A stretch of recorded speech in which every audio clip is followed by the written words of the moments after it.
Agradezco muy especialmente la invitación de la Biblioteca Pública General San Martín, nuestra querida biblioteca mendocina, una de las más antiguas del país y, como sabemos, a la que contribuyó a dotar de libros, incluso de su biblioteca personal, el libertador José Francisco de San Martín. Sobre todo en este día tan especial que se realiza este seminario virtual, cuando estamos recordando el 170 aniversario del paso a la inmortalidad de ese ilustre vecino, del amigo de Mendoza, de nuestro gobernador intendente de Cuyo y por supuesto libertador de América, José Francisco de San Martín. Así que agradecido por esta invitación y preparado. Me pareció importante preparar dentro de este tema de San Martín y bibliotecas un tema que nosotros hemos desarrollado en nuestros libros, que es San Martín y la ilustración. Ilustración que equivaldría a decir, por terminología de la época, hoy en día, a formación, educación, preparación. Esos van a ser los sinónimos que vamos a dar a este término. Lo cierto es que esta formación a la que San Martín le asignaba tanta importancia es sin duda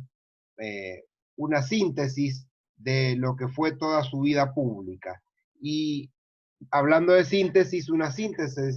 de la importancia que San Martín daba a la formación y a la educación está en esta frase que él va a pronunciar ya cuando está terminando su vida pública como protector del Perú, en la que dice que la biblioteca es destinada a la ilustración universal y más poderosa que nuestros ejércitos para sostener la independencia. Un concepto que había compartido con su gran amigo, hermano de causa, el general Manuel Belgrano, como sabemos también, otro de nuestros padres fundadores, muy abocado a la formación, a la educación, a la fundación de escuelas y bibliotecas, como también lo había hecho San Martín. Ambos en esto, entre muchas otras cosas, coincidían y coincidieron en su vida pública. Como sabemos, San Martín nace en las misiones jesuíticas, en el actual litoral argentino, en lo que son el territorio de Yapeyú,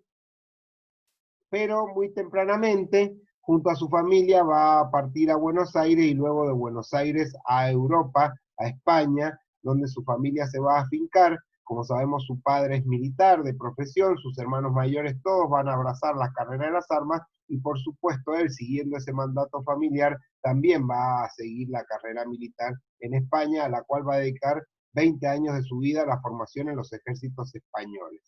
Si bien San Martín tiene esa formación castrense, y a diferencia, como decíamos recién, de Belgrano, a quien vamos a mencionar aprovechando este año belgraniano, pero además porque lo consideramos otro de nuestros grandes padres fundadores y modelo de líderes éticos, al igual que San Martín, lo cierto es que San Martín no logró tener una formación académica en ciencias humanas como la que obtuvo Belgrano, como sabemos, en leyes, en economía política y en muchos idiomas, pero sí tuvo una gran formación autodidacta y de una sólida formación intelectual y cultural, también incluso dominando varios idiomas, lo que le permitía en esa época acceder a bibliografía muy variada. Recordemos que en esa época solo una pequeña parte de la población, ya en el concepto reducido de pueblo que había en la época, sabía leer y escribir. San Martín pertenecía a esta pequeña élite de privilegiados que tenían esa posibilidad de saber leer y escribir, y además también la adquisición de libros o de bibliotecas personales era algo muy costoso,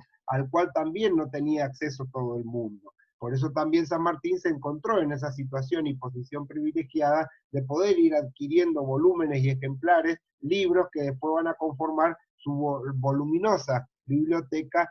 con más de 740 ejemplares. En Cádiz, precisamente, ya en los finales de su carrera al servicio del ejército español, en esos últimos años de servicios para España, cuando se está desarrollando la guerra de independencia española, que está luchando contra los ejércitos franceses, que ustedes saben han invadido España, San Martín en Cádiz, en esos últimos años, va a adquirir una gran cantidad de libros. Allí es donde va a abrazar sobre todo las ideas republicanas y liberales, su gran formación, sobre todo a partir de la pertenencia a sociedades secretas que son de gran ebullición en Cádiz. Cádiz es el centro en ese momento de la resistencia española, pero es el centro también de lo que va a ser el germen de las ideas revolucionarias que después se van a trasladar a Hispanoamérica, y todo esto bajo el signo de lo que ha sido la época de las grandes revoluciones, sobre todo impregnada en la vida de estos hombres por la contemporánea para ellos Revolución Francesa y todo lo que ha significado en la explosión de las ideas, del siglo de las luces, de la Ilustración, pero también en el marco de las grandes revoluciones, como habían sido la Revolución Inglesa, la Revolución Norteamericana, la propia Revolución Francesa, la Guerra de Independencia Española contra Francia y después lo que va a ser incluso la Revolución Hispanoamericana. En esa época es donde se forman esta trupe, esta élite de grandes hombres que tienen esa amplia formación enciclopedista, formados justamente por lo que ha sido la ebullición de ideas en ese momento y sobre todo esa formación de ideas liberales, republicanas, que están cambiando ese mundo que ellos están viviendo. El mundo que están viviendo Belgrano y San Martín en ese momento en Europa es el mundo de grandes cambios. Como ellos mismos decían, se estaba dando a luz a un nuevo mundo, y precisamente el nuevo mundo que eran las tierras americanas, las ex colonias hispanoamericanas después, o las nuevas repúblicas americanas después, era el lugar prometido, era el lugar donde poder desarrollar todas estas nuevas ideas. San Martín en Cádiz obtiene esta gran formación, pero también accede, como decíamos, a esa gran cantidad de volúmenes. En Cádiz funcionan 7 grandes librerías que son frecuentadas por los más prominentes hombres de la época. Allí también San Martín va a tomar contacto con muchos de los americanos que después van a figurar en lo que son las guerras de la independencia. Como sabemos, San Martín va a llegar al Plata el 9 de marzo de 1812. Allí se va a ofrecer sus servicios para formar el regimiento de granaderos a caballo, va a ofrecer sus servicios a la causa, al triunvirato que gobierna en Buenos Aires. Como sabemos, va a formar este primer cuerpo de ejército profesional, que es el regimiento de granaderos a caballo. La formación del regimiento de granaderos a caballo y sobre todo el reglamento del regimiento que es escrito por el propio San Martín es sin duda una muestra de esta gran formación que San Martín posee, de esta gran amplitud de formación intelectual y que le ha permitido además tener sólidas formaciones en política, por supuesto en estrategia militar, en geopolítica, en derecho, y lo hacen sin duda un maestro de esos muchachos, como él le llamaba, que van a ser sus granaderos y los oficiales de granaderos, a quienes no solo entrenó desde el punto de vista militar, que era su principal objetivo, sino también a quien, como dicen las crónicas, enseñó hasta modales en la mesa, enseñó incluso a muchos, se propició la lectura y escritura en quienes no lo sabían, y el regimiento de granaderos fue una verdadera escuela de vida para todos quienes lo integraron, bajo el protectorado, bajo las enseñanzas del propio San Martín. Como sabemos, San Martín va a ser luego de la formación del regimiento de granaderos a caballo y de que tenga el bautismo del fuego en San Lorenzo con su cuerpo de ejército, va a ser destinado como refuerzo y después como relevo del ejército, de la jefatura del ejército del norte, en donde se va a encontrar con su ya gran amigo Belgrano, con quienes han establecido ya mucho tiempo antes cartas. Más de medio centenar de cartas intercambiadas entre Belgrano y San Martín, que han llegado hasta nosotros, son muy interesantes, porque realmente la amplitud de temas que tratan, no solo desde lo militar, sino personales y de política, y de cómo conducir la revolución, la naciente revolución, son muy interesantes. En eso entonces estamos hablando de que por carta y después personalmente se encuentran quizás 2 de los hombres mejor formados y mejor preparados para liderar la revolución en las provincias de Sudamérica. Como sabemos, San Martín va a renunciar después al ejército del norte, va a ser afectada su salud, va a decidir retirarse a Córdoba, va a pedir licencia del ejército del norte, del ejército del Perú para retirarse a Córdoba. En Córdoba va a esperar la designación que ha solicitado de la gobernación intendencia de Cuyo. El 10 de agosto de 1814, San Martín va a ser designado gobernador intendente de Cuyo, y a fines de agosto, el 27 de agosto, va a emprender el viaje desde Saldán a Mendoza. Y los primeros días de septiembre asumirá la gobernación intendencia de Cuyo, que como dice el decreto de designación, había sido designado precisamente en este cargo a su instancia y solicitud, lo que nos muestra que ya San Martín tenía en mente lo que iba a ser su plan de liberación continental, teniendo a Cuyo como su núcleo central de acción. En Cuyo San Martín va a desarrollar una gestión progresista, liberal, que no solo va a tener un sesgo, por supuesto, un fuerte sesgo militar su gobierno, pero que además va a ser una gran obra civil, económica, administrativa y organizativa de gobierno que le va a permitir convertir a Cuyo en el núcleo, en uno de los grandes núcleos políticos desde donde se va a empezar a conducir la guerra de la independencia y también el proceso independentista. Recordemos que en Cuyo San Martín, en esa gran obra civil de salubridad, educación, va a impulsar la agricultura, va a impulsar la industria de base, va a mejorar y embellecer la ciudad, y aquí muestra un poco esa gran formación de la que hablábamos. En la Biblioteca Sanmartiniana se encontró en el inventario tratados de agricultura, tratados de arquitectura, por supuesto había mucho de matemáticas, geometría, había mucho también de historia militar, pero también mucho de política y de los grandes clásicos enciclopedistas de la época, la gran cantidad de obras que exceden el campo militar en formación, muestran a ese gran San Martín, a ese gran cultor del conocimiento y de ilustración, que después lo va a aplicar en su obra de gobierno. Hay un viejo dicho que dice que las bibliotecas muestran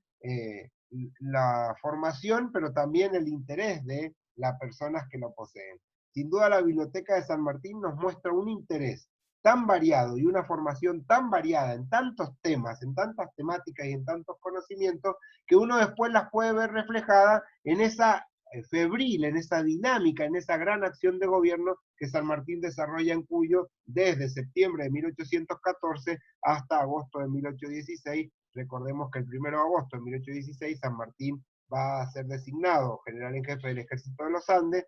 Pueyrredón va a crear el Ejército de los Andes, y a partir de esa fecha San Martín va a dejar la gobernación intendencia de Cuyo para dedicarse exclusivamente a la preparación del ejército y del cruce de los Andes. Pero la gran labor que San Martín desarrolla en Cuyo, que le tocó, entre otras cosas, hacer una labor económica de ordenamiento de la hacienda pública porque necesitaba recursos para la epopeya de liberación continental, esa gran labor de ordenamiento, de recaudación, de promoción de la agricultura, de la industria, como decíamos, muestran esa gran y esa amplia formación que San Martín hacía gala y mucha de la cual había sido autodidacta y la cual, como decíamos, pudimos identificar a través del inventario de su biblioteca personal.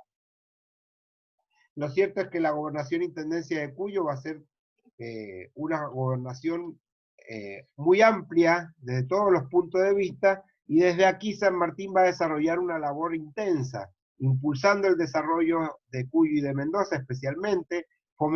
propiciando la reunión del Congreso de Tucumán y fomentando la declaración de independencia, en lo que coincidió con Belgrano y Güemes, fue uno de los grandes impulsores de la declaración de independencia, a través de la Diputación por Cuyo, recordemos sobre todo a través de sus cartas con Tomás Godoy Cruz, el diputado por Cuyo, y también con Laprida, el diputado por San Juan. Desde acá va a apuntalar también, junto con acuerdos con Pueyrredón, el director supremo Pueyrredón, va a apuntalar lo que es la dirección de la causa de la independencia, y por supuesto va a poner en pie de guerra el Ejército de los Andes y va a iniciar lo que va a ser la campaña de liberación continental. La gran red de amistades y de alianza que San Martín estableció con los principales líderes de la época, como Belgrano, Güemes, Tomás Guido, Bernardo Higgins, Pueyrredón, Tomás Godoy Cruz, La Cera y muchos otros, en la gran cantidad de cartas y correspondencia que emitió sobre todo desde Cuyo y que intercambió con casi todos estos hombres, hacen sobre todo presumir esa gran amplitud de conocimiento y sobre todo de estratega, de político y de administrador, que lo hicieron convertirse en el líder indiscutido del proceso revolucionario. Muy interesante también la guerra de Zapa, que San Martín desarrolla desde Cuyo, esa guerra de los agentes secretos, cómo San Martín escribía él mismo casi toda la correspondencia. El despacho de San Martín era un despacho muy reducido, con un secretario y un edecán, es decir, que prácticamente todas sus correspondencias y todas sus escritos los hacía él de su propia mano, con muy poca ayuda de amanuense o de tercero, nos relata las crónicas de la época. Por eso es importante destacar en la correspondencia de San Martín también uno puede presumir esa gran, o ver esa gran, y ese gran despliegue de formación y de intereses en distintos temas en los que San Martín se había formado y que, como decíamos, hemos podido descubrir a través del inventario de su biblioteca, especialmente recomendable, el libro del doctor Barcia, que hace todo un inventario de la biblioteca y un catálogo de la biblioteca personal de San Martín. Recordemos, Biblioteca de San Martín, de la cual van a salir después 3 bibliotecas públicas. Va a colaborar con la formación de la Biblioteca de Santiago de Chile, con la formación y fundación de la Biblioteca del Perú y también con la Biblioteca de Mendoza. La gran administración que San Martín hace en Cuyo, el impulso a la independencia, son todas tareas que desarrolla concomitantemente, como dijimos, en esos 2 años febriles de labor en los que está en Cuyo como gobernador intendente. Esa labor de Cuyo que ha quedado plasmada en cantidad de libros copiadores, registros, proclamas, oficios, decretos, muchos de los cuales se encuentran en el Archivo Histórico de Mendoza, también en muchos de los casos los que han sido escritos por su puño y letra, o los que han sido propiciados directamente por él y publicados por él, muestran esa gran formación de la que estamos diciendo, que sin duda lo prepararon para ser un gran conductor de hombres y de pueblos, como lo fue.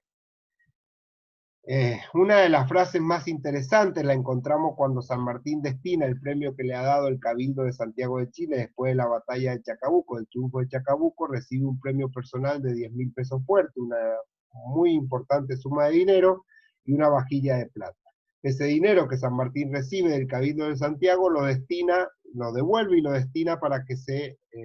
concrete la fundación de la Biblioteca de Chile, lo que hoy es la Biblioteca Nacional de Chile. Y en ese momento expresa esta frase, otra de las grandes frases que resume la importancia que tenía la ilustración para San Martín. Y la frase dice textualmente: la ilustración y fomento de las letras son las llaves maestras que abren las puertas de la abundancia y hacen felices a los pueblos. Repito, la ilustración y fomento de las letras son las llaves maestras que abren las puertas de la abundancia y hacen felices a los pueblos. Porque San Martín sabía, como también lo sabía Belgrano, que la ilustración, la educación, el fomento de las letras era más poderosa que los ejércitos para sostener la independencia, como habíamos citado anteriormente. Como saben, San Martín va a lograr afianzar la independencia de Chile, va a proclamar, va a presenciar la declaración de la independencia de Chile, como él lo dice después en una proclama años después.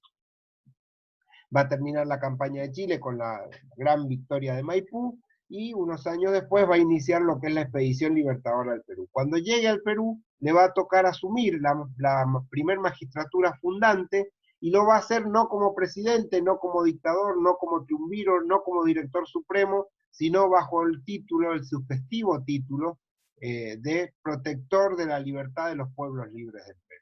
San Martín va a desarrollar una labor fundante, porque no solo va a proclamar la independencia del Perú y la va a asegurar militarmente en su primera etapa, sino que va a desarrollar una fundación de la República del Perú. Va a propiciar desde su cargo de protector del Perú una gran cantidad de medidas que nosotros en uno de nuestros libros hemos replicado mes a mes, y es increíble, otra vez como había pasado en Cuyo, esa gran labor administrativa, económica, política, por supuesto militar, educativa, que San Martín desarrolla en el Perú. La gran acción fundacional basada en los principios liberales, como él mismo decía, y en los principios republicanos de la hermana República del Perú, van desde la proclamación de la independencia, la creación de el diseño de su escudo y su bandera, hasta lo que va a ser diseñar el sistema carcerario, crear el banco de emisión de moneda, la dirección de minería, crear escuelas, fundar la biblioteca, como dijimos, del Perú, donando gran parte, casi toda su biblioteca personal, mucha de la cual se perdió después en el incendio que sufrió la Biblioteca del Perú, y se rescataron algunas de las joyas o algunos de los incunables que San Martín había donado. San Martín también va a dar al Perú su escuadra, su legión peruana, es decir, va a fundar el ejército, la escuadra peruana, va a abolir la Constitución y los símbolos españoles, va a decretar la libertad de expresión, la libertad de imprenta, la libertad de los artistas, la libertad de trabajo, va a proteger los derechos individuales, va a establecer garantías a los derechos individuales y de la propiedad, en fin. La acción de San Martín en el Perú como protector del Perú, como decíamos, otra vez como había sucedido en Mendoza, muestra esa gran formación en una gran cantidad de temas y disciplinas que le permiten conducir, y no solo conducir, sino fundar un Estado como hizo desde su cargo de protector del Perú. Finalizando ya su tarea como protector del Perú, luego de la entrevista de Guayaquil y cuando ya está por dejar el cargo en manos de lo que va a ser el Congreso, el primer Congreso Soberano del Perú, donde San Martín va a deponer las insignias de protector para retirarse ya definitivamente de la vida pública de América, Poco antes de su retiro, San Martín va a emitir un decreto fechado en Lima el 14 de septiembre de 1822, en el que, entre muchas otras frases, dice: los días de estreno de los establecimientos de ilustración son tan luctuosos para los tiranos como plausibles a los amantes de la libertad. Es decir, como felices a los amantes de la libertad. Repito, cito nuevamente: los días de estreno de los establecimientos de ilustración, está hablando de las escuelas y las bibliotecas, son tan luctuosos para los tiranos como felices a los amantes de la libertad. Tenían muy claro, como también lo había tenido Belgrano, que la ilustración, la educación y el fomento de las letras eran las principales herramientas o las principales armas para defender la libertad, sobre todo la libertad de espíritu, la libertad individual y por supuesto también la libertad social y la libertad de la soberanía política de las nuevas repúblicas fundadas, para establecer lo que ellos llamaban como la libertad civil, es decir, hoy diríamos el Estado de Derecho, pero además, sobre todo, para esa libertad de espíritu que estos hombres pregonaron, que San Martín fue sin duda un verdadero ejemplo. Por eso, esta amplia formación de la cual San Martín hizo gala, esta predilección por la ilustración y la educación, fue sin duda lo que lo convirtió en uno de los grandes líderes, pero también en un gran gobernante y un gran administrador, cuyo legado hoy es necesario rescatar. El legado de modelo de líder ético de uno de nuestros padres fundadores, el amigo, el vecino, el gobernador de Mendoza, el libertador de América, José Francisco de San Martín. Muchas gracias por su atención.